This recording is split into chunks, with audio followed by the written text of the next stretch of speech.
अस्सलामुअलैकुम viewers, welcome back to my channel. I hope कि आप सब ठीक हैं।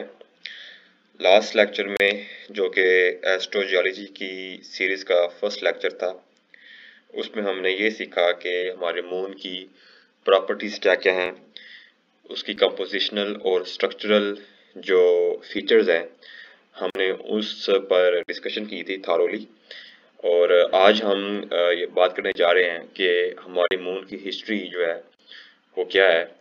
और मून की हिस्ट्री को हम ब्रीफली देखेंगे, उसका एक ब्रीफ ओवरव्यू देखेंगे। और उसके साथ साथ हम ये भी देखेंगे कि हमारा मून किस तरह बना। और उसमें हम चार कंप्यूटिंग थ्योरीज के बारे में बात करेंगे, यानी कि चार आइडियाज़ के बारे में बात करेंगे जो कि एक्सप्लेन करते हैं कि हमारा मून किस तरह बना होगा और आज किस थ्योरी के हक में सबसे ज़्यादा एविडेंसेस जो है मौजूद है। तो स्टार्ट करते हैं हिस्ट्री ऑफ द मून से। तो 1960 और 1970 की दहाई में जो नासा का अपोलो मिशन था, उस में जो एस्ट्रोनॉट थे जब वो चांद से वापस आए तो चांद पर से कुछ सैंपल्स जो हैं, रॉक सैंपल्स जो है वो वापस लेके आए। और जब हमने उन रॉक सैंपल्स की जो कि मून से एस्ट्रोनॉट्स लेकर आए थे, उनकी जब हमने रेडियो एक्टिव डेटिंग की, यानी कि जब हमने रेडियो एक्टिव मेथड से उन रॉक्स की हमने एज फाइंड की, तो हमें ये मालूम हुआ कि जो लूनर हाईलैंड्स हैं, यानी कि ये वो फीचर है जिसके बारे में हमने लास्ट लेक्चर में बात की थी। अगर आप इस बारे में नहीं जानते तो आप काइंडली पहले वो लेक्चर ज़रूर देख लें। तो जो लूनर हाईलैंड्स हैं, जो ऊंचे इलाके हैं चांद पर, उन पर जो रॉक्स हैं उनकी एज है 3.9 से 4.5 बिलियन ईयर्स। बिलियन कहते हैं अरब को, सो इसका मतलब है 3.9 से 4.5 अरब साल। और आमतौर पर हम बिलियन को गीगा कहते हैं, सो यहाँ पे हम बिलियन की जगह गीगा ईयर्स लिखेंगे। सो GYR का मतलब है गीगा ईयर्स, यानी कि 1 billion years. 1 giga years basically 1 billion years को शो करता है।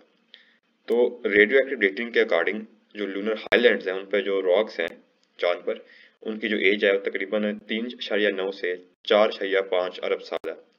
जबकि जो लूनर मरिया हैं, जो कि निचले इलाके हैं जिन पर कभी लावा का फ्लो हुआ करता था, उनकी एज लूनर हाईलैंड्स पर मौजूद रॉक्स की निस्बत कम है। और उनकी एज है 3.1 से 3.8 बिलियन ईयर्स। तो आप देख सकते हैं कि जो लूनर मरिया हैं उनकी एज लूनर हाईलैंड्स पर मौजूद जो रॉक्स हैं उनसे कम है। इसका मीनिंग ये है कि जो लूनर मरिया हैं, जो डार्क स्पॉट्स हैं चांद पर, वो निस्बतन यंगर हैं लूनर हाईलैंड्स की निस्बत। इट मीन्स वो जो लूनर मरिया हैं वो मून की फॉर्मेशन के बाद जो है वो बने। और मून की फॉर्मेशन के बाद जो लावा ज़ेरे ज़मीन से निकलकर चांद की सतह पर आया और वहाँ पे फिर मुंजमद हो गया। तो इस वजह से जो लूनर मरिया हैं उनकी एज, उन पर मौजूद जो रॉक्स हैं उनकी एज जो है वो लूनर हाईलैंड से निस्बतन कम है।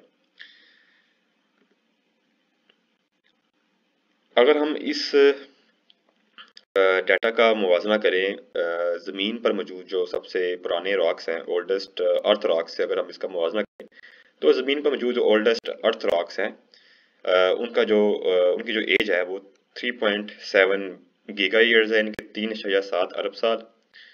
और अगर हम इसका मुवाजना इन टाइम स्केल्स का मुवाजना सूरज की एज से करें तो सूरज की एज लगभग तकरीबन 5 अरब साल है। अब जो हमारे पास लेटेस्ट जियोलॉजिकल डाटा है जो कि हमने सोलर सिस्टम के जो एस्ट्रॉइड्स हैं या जो हमने सैंपल्स इकट्ठे किए हैं ज़मीन के भी और चांद के भी, तो अब तक का जो डाटा हमें ये बताता है कि जो हमारा चांद है वो आज से तकरीबन चले मैं थोड़ा सा डिफरेंट कलर चूज करता हूँ इस दफा। हमारा जो चांद है वो आज से तकरीबन 4.5 से 4.6 अरब साल पहले बना। The moon formed 4.5 giga years ago. और हमारी ज़मीन की एज भी लगभग इतनी है। सूरज की एज थोड़ी सी ज़्यादा इसलिए है क्योंकि जब भी कोई सोलर सिस्टम बनता है तो पहले सेंटर में स्टार बनता है और फिर उसके बाद आहिस्ता आहिस्ता उसके गिर्द जो सितारे बनते हैं। Early in the moons history its surface was hard and molten. के चांद की हिस्ट्री में अगर आप बात करें तो शुरुआत में जो चांद की सतह थी वो बहुत गर्म थी और मोल्टन थी, यानी कि वो पिघली हुई हालत में थी। The surface of the moon was hot and molten. और ये कोई हैरानगी की बात नहीं है। जब भी कोई सियारा बनता है, चाहे वो मून हो या हमारी ज़मीन की तरह का सियारा हो, वो शुरुआत में गर्म ही होता है। उसकी जो सतह है वो मोल्टन फॉर्म में ही होती है और आहिस्ता आहिस्ता वो ठंडा होता है। तो सिमिलरली हमारा जो मून है वो भी शुरुआत में बहुत गर्म था और पिघली हुई हालत में था। उसकी जो सतह थी वो मोल्टन स्टेट में थी।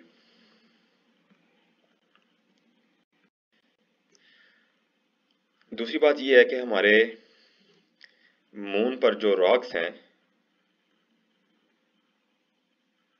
उनमें वोलाटाइल एलिमेंट्स की कमी है। अब वोलाटाइल एलिमेंट्स कौन से होते हैं? वोलाटाइल एलिमेंट्स वो होते हैं जिनका आप कह सकते हैं मेल्टिंग पॉइंट बहुत लो होता है, तो उनको थोड़ा सा हीट अप करने से वो इजीली जो है वो बुखारात बन के उड़ जाते हैं। तो ये एविडेंस है इस चीज़ का। चांद की कंपोजिशन में अगर ऐसे एलिमेंट्स की कमी है तो इसका मतलब सिंपली ये है कि चांद की जो सतह है वो इनिशियली बहुत गर्म थी और उसी वजह से जो कम मेल्टिंग पॉइंट वाले एलिमेंट्स हैं वो इवेपोरेट होकर उसके वो जो है ख़त्म हो गए। सो दैट्स वाई अब चांद पर कोई वोलेटाइल एलिमेंट्स मौजूद नहीं है। दैट इज़ द एविडेंस जिसमें हमें ये आइडिया होता है कि चांद की जो सरफेस है वो इनिशियली गर्म थी और पिघली हुई थी। नेक्स्ट ये है कि जो चांद है उस पे जो गैब्रो रॉक है जिसके बारे में हमने लास्ट लेक्चर में बात की थी। गैब्रो रॉक वो रॉक होता है जो एक वोल्केनो के अंदर ही वोल्केनो के मैग्मा के जमने से बनता है। तो इस पे जरा आप गौर कीजिए गैब्रो रॉक पे। ये तब बनता है जब मैग्मा जो है वो आहिस्ता आहिस्ता ठंडा होता है।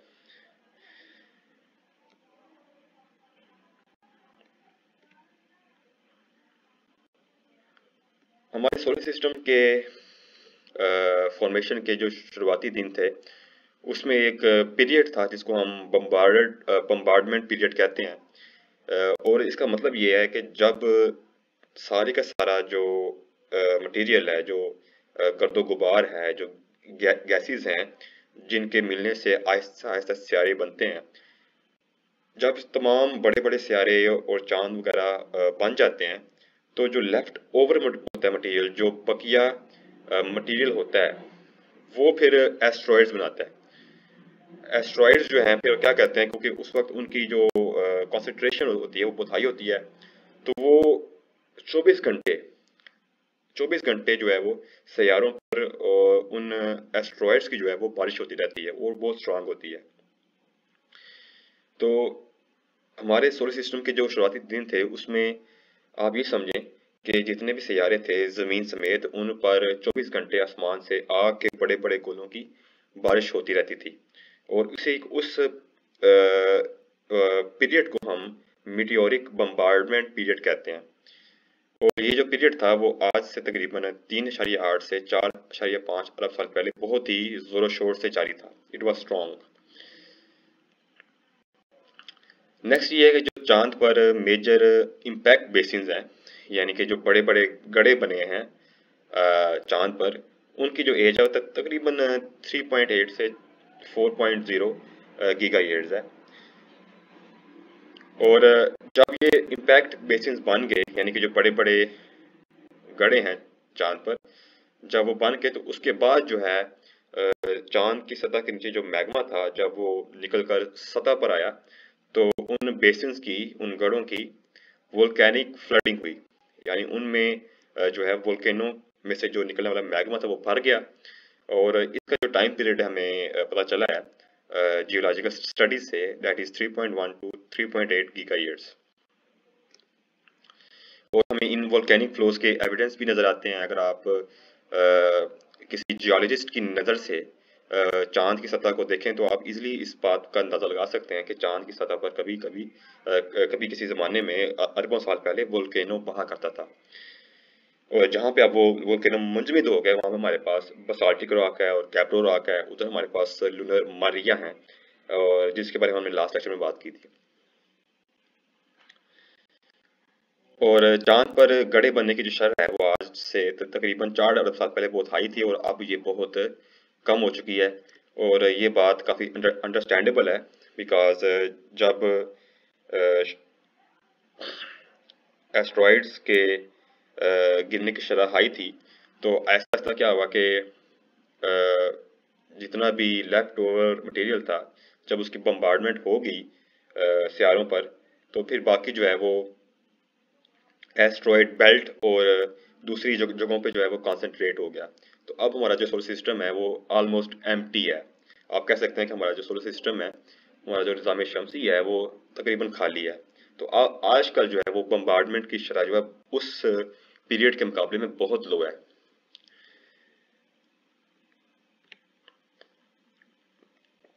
अब बात करते हैं कि चांद किस तरह बना और हमारे पास कौन सी 4 कंपीटिंग थ्योरीज हैं, कौन से ऐसे 4 आइडियाज़ हैं जिनका आपस में मुकाबला है, और आज हम साइंस में किस थ्योरी को फोकियत देते हैं। So the first theory is the capture theory. और इसके अकॉर्डिंग जब सोलर सिस्टम बन रहा था तो बहुत से ऑब्जेक्ट्स बने, बहुत से चांद बने, बहुत से सियारे बने, और वो जो सियारे और चांद थे वो ऑफ कोर्स उस टाइम जो उनके ऑर्बिट्स थे, इनके जो मदार थे काफ़ी बेहंगम थे और केओटिक थे। तो according to this theory, capture theory, जो हमारी ज़मीन है उसने एक भटकते हुए चांद को कैप्चर कर लिया, उसको जकड़ लिया अपनी ग्रेविटी की वजह से। So that is the capture theory. अब इसके कुछ प्रोज हैं और कुछ कॉन्स हैं, यानी कि इसके हक में कुछ शवाहिद हैं, उसके अगेंस्ट कुछ शवाहिद हैं। फर्स्ट प्रो इसका ये है, उसका एक ही प्रो लिखा हुआ है, इट्स नॉट इम्पॉसिबल। यानी कि ये जो हमने ये जो आइडिया है, जो हाइपोथेसिस कह सकते हैं आप, कि चांद को कैप्चर किया गया था ज़मीन ने, तो ये चीज़ जो इम्पॉसिबल नहीं है, ऐसा होता है और हो सकता भी है। और इसका कौन ये है, यानी कि इसके अगेंस्ट जो चीज़ है वो ये है कि इट्स वेरी अनलाइकली, यानी कि इसके होने के चांसेस बहुत कम है लेकिन इम्पॉसिबल नहीं है। इसके होने के चांसेस इसलिए कम है क्योंकि जब अगर तो चांद को ज़मीन ने कैप्चर किया होगा तो ऑफ कोर्स चांद उस वक्त बहुत स्पीड से मूव कर रहा होगा, उसके बाद उसके पास बहुत ज़्यादा मोमेंटम होगा, काइनेटिक एनर्जी होगी। तो जब चांद ज़मीन की ग्रेविटेशनल फील्ड में एंटर हुआ होगा, और अगर ज़मीन ने चांद को कैप्चर करने की कोशिश की होगी, ऑफ कोर्स चांद को अपनी काइनेटिक एनर्जी का या मोमेंटम का एक सिग्निफिकेंट पार्ट लूज करना होगा in order to be captured. यानी कि अगर ये थ्योरी दुरुस्त है तो जब तक चांद अपनी मोमेंटम का, अपनी काइनेटिक एनर्जी का एक मेजर पोर्शन लूज ना करता तो वो जो अर्थ है वो उसे कैप्चर करने के काबिल ना होती। तो उस लॉस्ट काइनेटिक एनर्जी को एक तीसरी बॉडी में ट्रांसफर करना ज़रूरी था, यानी कि that lost kinetic energy and momentum would have to be carried away by a third body, जो कि बहुत ही अनलाइकली सिनारियो है। नेक्स्ट बात करते हैं हम एक्रीशन थ्योरी पर, और ये कैप्चर थ्योरी से ज़्यादा कह सकते हैं काबिल कबूल है, बिलीवेबल है। इस थ्योरी के अकॉर्डिंग ये हुआ कि हमारा जो मून है वो तब बना जब सोलर सिस्टम के शुरुआती दिनों में हमारी ज़मीन ने छोटे छोटे जो स्यारचे थे, जिसको हम एस्ट्रोफिजिक्स में और एस्ट्रोजियोलॉजी में प्लैनेटेसिमल्स कहते हैं। प्लैनेटेसिमल्स जो हैं वो स्यारचे होते हैं, छोटे साइज के स्यारे होते हैं, आप कह सकते हैं, जैसे हम एस्ट्रॉइड्स हैं, कॉमेट्स वगैरह।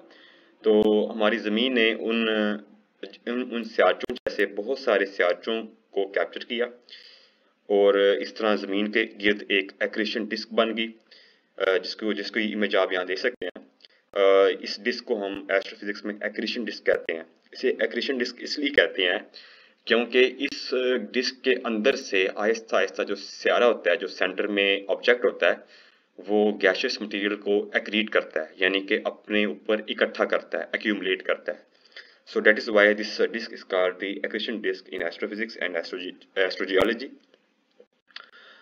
अब इस आइडिया और इस थियरी के कुछ कॉन्स हैं, कुछ प्रोज हैं, यानी कि इसके अगेंस्ट कुछ चीज़ें हैं, उसके हक में कुछ शवाहिद मौजूद है हमारे पास। तो हम बात कर लेते हैं। फर्स्ट प्रोज का ये है, and it is the only pro which I have mentioned here.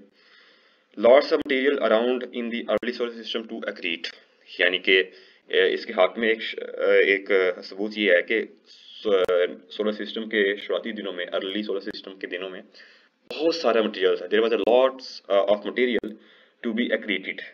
So therefore this theory, this idea is not unlikely, it's very possible कि ऐसा हुआ होगा या हो सकता है। लेकिन इसका कौन ये की है कि why would the earth and the moon have different compositions. ठीक है, कि अगर देखें हर चीज़ जो है वो हमारे सोलर सिस्टम में जितनी भी चीज़ें हैं वो उसी सेम मटेरियल से बनी है, जिस मटेरियल से हमारा जो है ना, जितना भी हमारा जितने भी सियारे हैं निज़ाम शमसी में, उनकी जो कंपोजिशन है वो काफ़ी मिलती जुलती है, क्योंकि वो उसी सेम गैशियस नेबुला से बने हैं। अगर आप नहीं जानते कि सितारे और सियारे किस तरह बनते हैं, तो मेरे स्टेलर एस्ट्रोफिजिक्स की प्ले लिस्ट में आप जाएँ तो आपको फर्स्ट लेक्चर जो मिलेगा द फॉर्मेशन ऑफ स्टार्स, तो उसमें मैंने इस पे थॉरोली जो है डिस्कशन की हुई है। तो अगर ये एक्रेशन थियरी दुरुस्त है तो हमारे मून की जो कंपोजिशन है वो हमारी ज़मीन की कंपोजिशन से डिफरेंट क्यों है। That is why is the moon deficient in iron, यानी कि हमारे मून के कंपोजिशन में आयरन की कमी क्यों है। नेक्स्ट इसका कौन ये है कि अर्थ मून सिस्टम का जो एंगुलर मोमेंटम है वो दूसरे सैयारों की निस्बत बहुत ज़्यादा है। अगर तो ये थियरी दुरुस्त है, यानी कि अगर तो जो चांद है वो ज़मीन के गिर्द मौजूद गैसी मटेरियल की डिस्क के अंदर आहिस्ता आहिस्ता बना, तो जो एंगुलर मोमेंटम है इस पूरे सिस्टम का वो इतना हाई नहीं होना चाहिए, लेकिन बहुत हाई है। तो ये जो फैक्ट है कि earth moon system has too much angular momentum, ये एक्रेशन थ्योरी को सपोर्ट नहीं करता। नेक्स्ट हम बात करते हैं फिजन थ्योरी पर। फिजन थ्योरी ये कहती है कि हमारी ज़मीन जो है वो जब बनी तो उसकी जो घूमने की रफ्तार है, जो रोटेशन स्पीड है, वो बहुत हाई थी। It had a lot of angular momentum. So अगर किसी रोटेटिंग ऑब्जेक्ट का एंगुलर मोमेंटम बहुत हाई हो तो उस पर बहुत ज़्यादा शदीद किस्म की सेंट्रीफ्यूगल फोर्सेस लगती हैं। अब सेंट्रीफ्यूगल फोर्सेस क्या करती हैं, मटेरियल को सेंटर से अवे खींचती हैं। तो जब ज़मीन की रोटेशन स्पीड बहुत हाई थी शुरुआत में, तो उससे क्या हुआ कि सेंट्रीफ्यूगल फोर्सेस की वजह से उस फास्ट स्पिनिंग अर्थ में से कुछ जो मटेरियल था वो टूट कर अलहदा हो गया, और वो जो टूटा हुआ मटेरियल था जो अलहदा हुआ था वही फिर अल्टीमेटली चांद बन गया। इसे हम कहते हैं फिजन थ्योरी। ये जो फिजन वर्ड है इसका मतलब होता है दो चीज़ों का, एक चीज़ का टूट कर दो या दो से ज़्यादा चीज़ों में डिवाइड होना। इस वर्ड का ये मीनिंग है फिजन। और आप समझते हैं कि न्यूक्लियर फिजन भी यही होती है कि जब एक बड़ा जो न्यूक्लियस है वो टूट कर दो छोटे न्यूक्लियाई में डिवाइड होता है। अब इसका जो फर्स्ट प्रो है and the only pro I have mentioned here, वो ये है कि density of moon similar to that of the outer layers of the earth. बड़ी कमाल की बात है कि जो मून की डेंसिटी है, जो कसाफत है, जो मैस पर यूनिट वॉल्यूम है चांद का, वो ज़मीन की आउटर लेयर्स से बहुत मिलता जुलता है। तो ये चीज़ इस थ्योरी को सपोर्ट करती है कि of course if the earth was spinning very fast in the distant past, तो जो हिस्सा उससे अलग हुआ होगा ऑफ कोर्स वो उसके आउटर लेयर से अलग हुआ होगा, बिकॉज वो जो आउटर लेयर्स हैं वो सेंटर से, ज़मीन के सेंटर से फारदेस्ट डिस्टेंस पर हैं, so they have the highest angular momentum. तो उस पॉइंट पर जो सरफेस है ज़मीन की, उस पॉइंट पर जो सेंट्रीफ्यूगल फोर्सेस हैं ऑफ कोर्स वो हाईएस्ट होंगी। तो जो पार्ट लैदा हुआ होगा ज़मीन का चांद को बनाने के लिए ऑफ कोर्स वो ज़मीन की आउटर लेयर से ही हुआ होगा। तो ये बड़ी कमाल की बात है कि जो आउटर लेयर्स हैं ज़मीन की, उनकी कंपोजिशन चांद की जो डेंसिटी और कंपोजिशन है वो उससे काफ़ी सिमिलर है। अब इस थ्योरी की अगेंस्ट जो शवायद हैं वो ये हैं कि अगर तो ये चीज़ दुरुस्त है तो जो चांद है उसको ज़मीन के ख़त अस्तवा यानी कि इक्वेटर के अलोंग, उसके मतवाजी मदार में होना चाहिए, लेकिन ऐसा नहीं है।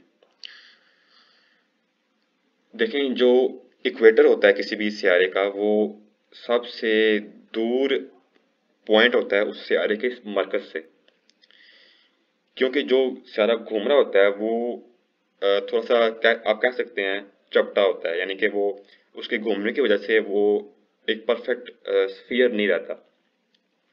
तो ऑफ कोर्स जो इक्वेटर है उस पर से जब मटेरियल टूट कर लैदा हुआ होगा, तो जो चांद उस मटेरियल से बना होगा ऑफ कोर्स वो भी उस खतस्तवा, उस इक्वेटर के अलोंग, उसके पैरेलल ही ज़मीन को ऑर्बिट करना चाहिए, लेकिन ऐसा नहीं है।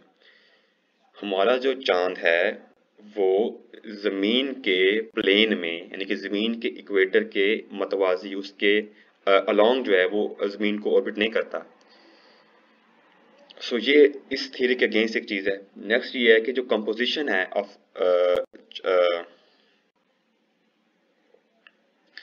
जो कंपोजिशन है मून रॉक्स की, वो ज़मीन की सरफेस से डिसिमिलर है। अब मैं ये बात जानता हूँ कि मैंने अभी आपको बताया कि जो कंपोजिशन है वो सेम है, लेकिन यहाँ मैं कह रहा हूँ कि वो डिफरेंट है। उसकी एक रीज़न ये हो सकती है कि जो वोलेटाइल एलिमेंट्स हैं वो चूँकि बुखारात बन के उड़ गए थे, तो उसकी वजह से भी जो है वो आहिस्ता आहिस्ता लेटर ऑन बाद में जो है वो मून की कंपोजिशन जो है वो डिफरेंट हो गई होगी या हो सकती है। लेकिन यहाँ हम बात कर रहे हैं डेंसिटी और कंपोजिशन पर, यानी कि जो डेंसिटी है वो तो सेम है लेकिन कंपोजिशन जो है वो डिफरेंट है। मून की जो जो कंपोजिशन है उसमें बहुत सारे सिलिकेट्स की, जो आप कह सकते हैं कमी है, वो सिलिकेट्स यानी कि सिलिकॉन और ऑक्सीजन के वो मिनरल्स जो ज़मीन में हैं, ज़मीन के जो लिथोस्फीयर में मौजूद हैं, वो चांद पे नहीं है। तो इस हिसाब से आप कह सकते हैं कि जो कंपोजिशन है मून की वो इतनी सिमिलर नहीं है ज़मीन से, ज़मीन के सरफेस से। दैट्स द की पॉइंट, ज़मीन के सरफेस से। तो अगर ये थ्योरी दुरुस्त है, फ्यूजन थ्योरी दुरुस्त है, तो ऐसा नहीं होना चाहिए। थर्ड पॉइंट ये है कि अर्थ would have to have been spinning extremely fast, कि अगर ये थ्योरी दुरुस्त है तो ज़मीन का जो रोटेशन रेट है वो बहुत हाई होना होगा फॉर दिस टू हैपन, कि अगर ज़मीन की सरफेस से एक बहुत बड़ा पीस ज़मीन का टूट कर अगर अलहदा होना है, तो उसके लिए ज़मीन का जो एंगुलर मोमेंटम है, जो स्पिनिंग रेट है, वो बहुत हाई होना चाहिए। और ऐसा जो है वो बहुत ही अनलाइकली है, और आप कह सकते हैं ऑलमोस्ट इम्पॉसिबल है। तो इस वजह से जो थ्योरी है वो इतनी कह सकते हैं कि वजन नहीं रखती। यहाँ देख सकते हैं इस डायग्राम में कि एक तेज घूमती हुई ज़मीन जो है उस पर से सेंट्रीफ्यूगल फोर्सेस की वजह से एक पीस जो है वो लैदा हो गया, और वही पीस जो है वो इवेंचुअली जो है मून बन गया। जो लास्ट थ्योरी है और जो सबसे ज़्यादा काबिल कबूल है, जो अब आज मानी जाती है, that is the impact theory, also called the giant impact theory. इस थ्योरी के अकॉर्डिंग जो ज़मीन है उसके साथ एक बहुत बड़ा सियाचा या स्यारा टकराया और उसके टकराने से जो मटेरियल इजेक्ट हुआ, जो मटेरियल स्पेस में लॉन्च हुआ, उस टकराव से उस मटेरियल के आहिस्ता आहिस्ता आपस में जुड़ने से हमारा चांद बना। इसकी डायग्राम आप यहाँ देख सकते हैं ताकि आपको समझने में आसानी हो। इस थ्योरी के अकॉर्डिंग मार्स के मरीख के साइज का एक सियारा सोलर सिस्टम के शुरुआती दिनों में जब ज़मीन से टकराया तो उसके टकराने से जो मटेरियल इजेक्ट हुआ खला में, उस मटेरियल के आहिस्ता आहिस्ता जुड़ने से, ग्रेविटी की वजह से जुड़ने से जो सियारा बना, जो चीज़ बनी, वो हमारा चांद थी। That is the giant impact theory. अब इसके भी कुछ प्रोज हैं, कुछ कॉन्स हैं, और आप देख सकते हैं कि इस थ्योरी के जो कॉन्स हैं, जो प्रोज हैं, they are the highest of all the theories I have mentioned. कि इसके जो प्रोज हैं, जो उसके हक में शायद हैं, वो सबसे ज़्यादा हैं, इतने किसी और के नहीं हैं यहाँ पर।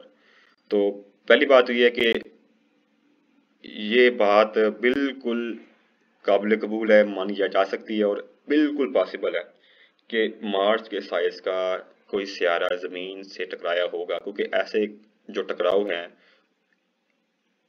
वो होते रहते हैं। स्पेशली जब कोई सोलर सिस्टम बन रहा होता है, तब जो माहौल होता है वो बहुत ही, कह सकते हैं, बेहंगम होता है, केओटिक होता है। तो ऐसे टकराव, ऐसे कोलिजन्स जो हैं, दे कैन हैपन।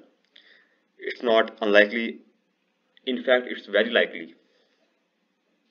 नेक्स्ट ये है कि it explains lack of volatiles in the moon. कि इस बात की वजाहत होती है, इस थ्योरी से इस बात की एक्सप्लेनेशन होती है कि चांद में वोलाटाइल एलिमेंट्स की इतनी कमी क्यों है।